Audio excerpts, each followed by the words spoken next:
You're listening to Newsday on the BBC World Service with Lawrence and James. Now, although they're protected by international wildlife laws, pangolins are the most poached mammals in the world, according to conservationists. They're trafficked for their meat and scales. In Uganda, Moses Arineitwe, a farmer in the village of Rugando in southwestern Uganda, spends quite a bit of his time rescuing the elusive creatures.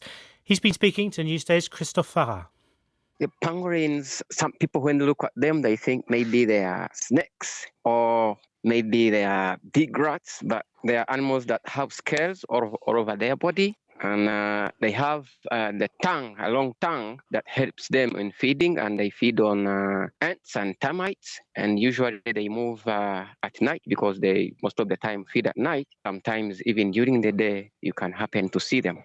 I understand that people eat them as a delicacy. Is that right? I've met some people here who say they have eaten them and they were saying that, oh, they are so sweet, so delicious. Well, I have never tasted them, but I have heard many people here say so. After eating them, sometimes they are getting the scales, and the scales, are sold maybe to China or any other countries. What do you have to say to fellow Ugandans who eat and also sell the scales of the pangolin? I would tell my fellow Ugandan that there are many ways we can benefit from them other than eating them or selling their scales. For example, we have the tourism. Many people all over the world have never seen a pangolin. So many people in the future will want to see a pangolin, and they will pay money to come and see pangolins. Most of us here are farmers, so they have great work that they do for us that many people don't know.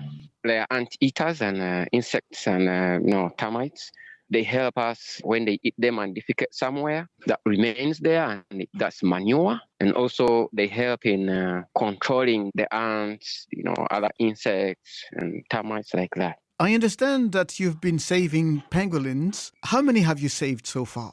So far, I have saved 20 pangolins. I have been trying to save the pangolins for over 3 years now. And how do you manage to track those animals that are in danger? I go into the communities teaching the people about wildlife conservation, especially the pangolins and what's happening with them. Some people, when they hear about that, they say, oh, the other day somebody killed a pangolin. The other day someone was, captured one. Then I tell them, please, when next time you see something like that happening, please let me know. When it happens, they see someone having one, then they call me. So I send there some people to go there and talk to the one who's having them. They talk to them, they explain to them. Then at times they hand them over to them, then they bring them to me. And if they don't, then I call the rangers. We go there for an arrest until we save the pangolin. What could have been the most memorable moment in your quest to save pangolins?